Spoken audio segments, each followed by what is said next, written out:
जैसा कि हम पवित्र आत्मा के विषय में प्रभु यीशु मसीह की चर्चा जो उसने अपने चेलों के साथ की थी उसके अध्ययन को कर रहे हैं, तो आज हम लोग देखेंगे कि ये पवित्र आत्मा क्यों आवश्यक था, जिसको कि प्रभु यीशु मसीह ने कहा कि मैं जाऊंगा और पिता से विनती करूंगा कि वो तुम्हारे लिए पवित्र आत्मा भेजे।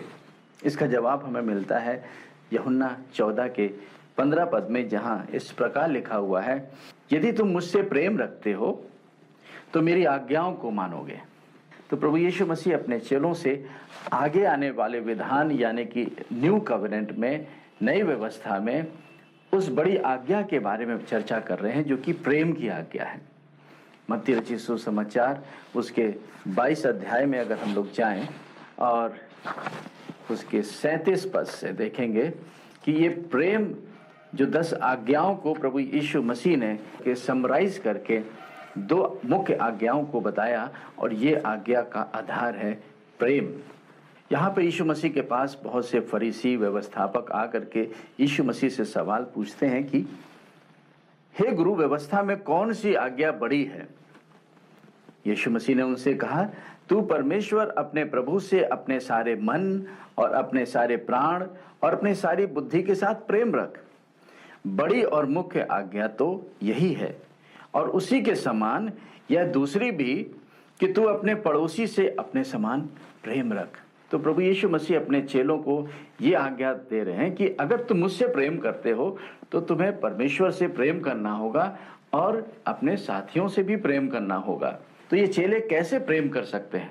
मनुष्य की रचना में जो पाप का प्रभाव पड़ा, उसी की वजह से आज मनुष्य जो है वो परमेश्वर के स्वभाव से अलग हो गया, और इसलिए उसके जीवन में असंभव है कि वो परमेश्वर से भी प्रेम कर सके और मनुष्य से भी प्रेम कर सके। इसलिए प्रभु यीशु मसीह कह रहे हैं कि ये जब पवित्र आत्मा आएगा तो इस प्रेम को तुम्हारे जीवन से वो बहने देगा। कैसे बहने देगा?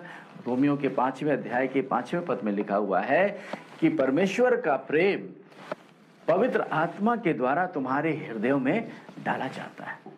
तो इसलिए प्रभु यीशु मसीह अपने चेलों से चर्चा करते हुए पवित्र आत्मा के बारे में ये बता रहे हैं कि वो मैं जाकर के परमेश्वर से विनती करूंगा कि वो अपना आत्मा यानी कि पवित्र आत्मा तुम्हारे बीच में भेजे। तो आज भी हमारे लिए ये पवित्र आत्मा बहुत महत्वपूर्ण है। बिना इसके हम परमेश्वर के स्वभाव को नहीं पा सकते। बिना पवित्र आत्मा के हम परमेश्वर की आज्ञाओं को भी पूरा नहीं कर सकते। परमेश्वर ने 10 आज्ञाएं दी हैं और वो 10 आज्ञाएं आज भी लागू होती हैं, लेकिन 10 आज्ञाओं को समराइज कर दिया है प्रभु यीशु मसीह ने, और इसको बताया है कि ये राज्य आज्ञा है।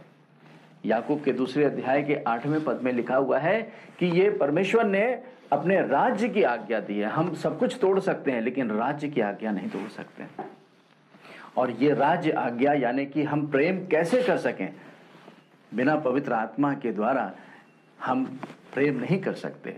ये प्रेम वो एलिमेंट है, वो सब्सटेंस है जो परमेश्वर का है, और वो पवित्र आत्मा के द्वारा मनुष्य की आत्मा में जब वो मुक्ति पाता है, उद्धार पाता है, तो पवित्र आत्मा के द्वारा परमेश्वर का प्रेम उसके अंदर डाला जाता है।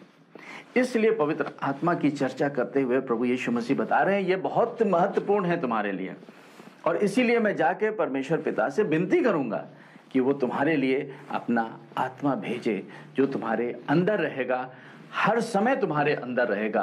वो तुम्हारे साथ तो रहेगा लेकिन तुम्हारे अंदर, in dwelling of the holy spirit. और ये सबसे बड़ा कार्य है पवित्र आत्मा का, जो हमारे मनुष्य के स्वभाव को, मनुष्य के जीवन को परिवर्तित कर देता है, जिसको हम कहते हैं कि परमेश्वर का प्रेम यानी कि ये पवित्र आत्मा का फल है, जो हर एक के जीवन में वो देखना चाहता है कि वो फल हमारे जीवन में फले।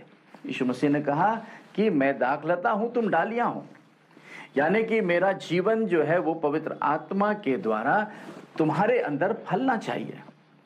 तो पवित्र आत्मा परमेश्वर की आज्ञा को मानने के लिए हमारी सहायता करता है, और सबसे बड़ी आज्ञा वो ये कहता है कि हमें एक दूसरे से प्रेम करना चाहिए। तो ये तो सबसे महत्वपूर्ण काम था पवित्र आत्मा का, जो यीशु मसीह के चेलों के जीवन में भी महत्वपूर्ण था, और आज हर एक जो उनके चेलों के वचनों को सुनकर यीशु मसीह पर विश्वास करते हैं, विश्वासी कहलाते हैं, उनके भी जीवन में उसी प्रकार से ये लागू होता है।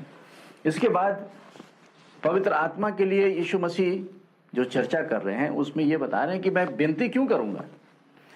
विनती इसलिए करूंगा क्योंकि मैं शरीर में तो वहां चला जा रहा हूं, स्वर्ग में चला जा रहा हूं, हाड़ और मांस में मैं परमेश्वर पिता के दाहिने हाथ एक महायाजकीय सेवा करने जा रहा हूं, जिससे कि मैं तुम्हें यानी कि सारी मानवता को परमेश्वर पिता के सम्मुख रिप्रेजेंट कर सके।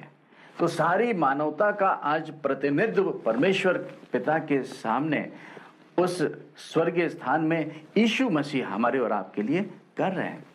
लेकिन इस पृथ्वी पर जो लोग प्रभु यीशु मसीह पर विश्वास करते हैं या कर रहे हैं या कर चुके हैं, यीशु मसीह कहते हैं कि मैं तुम्हें अनाथ नहीं छोड़ूंगा, मैं तुम्हारे अंदर आकर रहूंगा। Christ the hope of glory lives in us. आज मसीह यानी कि जो अनॉइंटेड वन है, परमेश्वर है, वो हमारे जीवन में कैसे रहता है? वो पवित्र आत्मा के द्वारा रहता है।